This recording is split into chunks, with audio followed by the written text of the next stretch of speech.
আপনারা জানেন আমাদের এই চৌকা বিওপির 177-এর মেন পিলার 2S এলাকায় এখানে 1200 গজ কোনো কাঁটাতারে বেড়া নাই।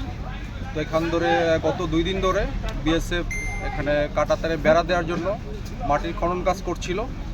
তো আমরা দুইবারই বিজিবির পক্ষ থেকে তীব্র প্রতিবাদ জানাই এবং তারা কাজ বন্ধ করতে বাধ্য হয়।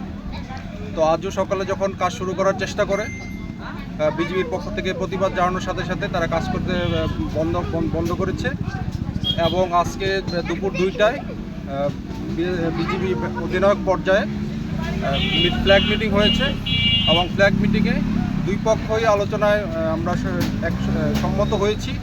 এখানে ঊর্ধ্বতন কর্তৃপক্ষের বিজিবি হেডকোয়ার্টার এবং বিএসএফের হেডকোয়ার্টারের চিঠি বা এগ্রিমেন্ট ছাড়া কোনো ধরনের কনস্ট্রাকশন এখানে কোনো কাজ করবে না।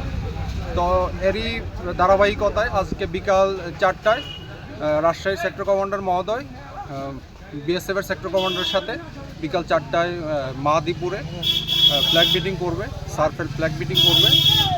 আর হচ্ছে এই এলাকায় যে একটা উত্তেজনা বিরাজ করছে, তো এইভাবে আমি জনগণকে আশ্বস্ত করতে চাই বিজিবি সীমান্তে অত্যন্ত প্রহরী হিসেবে কাজ করছে। আমাদের টহল জোরদার করা আছে, আমাদের যথেষ্ট জনবল আছে। আমরা অন্যান্য সময় যেভাবে সীমান্ত নিরাপত্তা রেখেছি এই বর্তমান পরিস্থিতিতেও আমাদের সীমান্ত নিরাপদ থাকবে। ধন্যবাদ সবাই। আপনার হলে একটা অফিসিয়াল ফর্মালিটিস লাগে, তো ফর্মালিটিসটা দুই হেডকোয়ার্টারই এটা এগ্রিমেন্ট লাগে। তো এগ্রিমেন্টের ব্যাপারে এটা আমরা আমাদের হেডকোয়ার্টারে জানিয়েছি এবং বিএসএফও তার হেডকোয়ার্টারে জানাবে। তো এটা এগ্রিমেন্টের পর্যায়ে আছে। এই পর্যায়ে কোনো এগ্রিমেন্ট ছাড়া বা দুই বাহিনীর সম্মতি ছাড়া কোনো ধরনের কোনো কাজ হবে না। ধন্যবাদ সবাই।